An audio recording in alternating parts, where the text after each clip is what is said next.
Magandang tanghali sa lahat na mga nanonood ngayon around the world. Welcome to my vlog.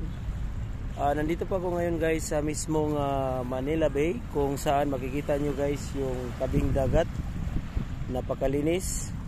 Then pakita ko sa inyo guys yung mismong dolomite na buhangin. Nilalagay nila dito guys sa mismong tabing dagat. Ito guys, kung makikita nyo guys, as you can see, ayan, makikita, ayan, palayo pala kunti, ganyan guys. So ganito yung buhangin ang nilalagay dito sa mismong Manila Bay. Sa ngayon guys, yung weather dito ngayon medyo mainit, kaya nagsa-sunglass tayo, kaya para proteksyon sa mata natin guys. So as you can see around, kung makikita nyo guys, ang napakalinaw ng dagat, napakalinaw at saka napakalinis po. Di tulad ng dati, yung Rojas Boulevard or yung Manila Bay ay hindi naalagaan. Ngayon the best talaga pasyalan dito sa may Manila Bay. So sa mga viewers ko ngayong tanghali, I hope you enjoy watching. Keep in touch po.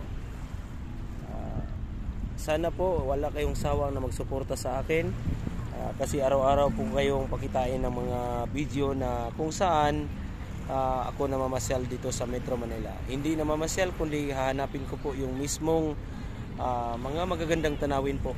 Marami pa po ang pwede nating pasyalan. Ayan po. Yan po ang itsura dito sa Manila Bay. So dati yung dagat po doon mismo pa makikita. Ngayon dahil tinambakan to nila ng buhangin, yun ay sinasabi nilang dolomite, yun, ganito yung itsura ngayon sa mismong Manila Bay. Ayan guys. So napakalinis ng dagat guys. Minsan may makikita ka ngang mga isda na tumatalon. So iba na ngayon ang Manila Bay. Thumbs up po sa mga gumagawa na naglinis dito at saka sa ating gobyerno. The best.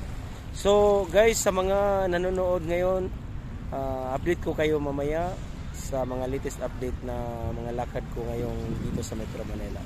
Thank you for watching po. Ingat po tayo palagi. God bless all. Mabuhay po kayong lahat. Salamat po and enjoy your lunch. Magandang tanghali sa lahat.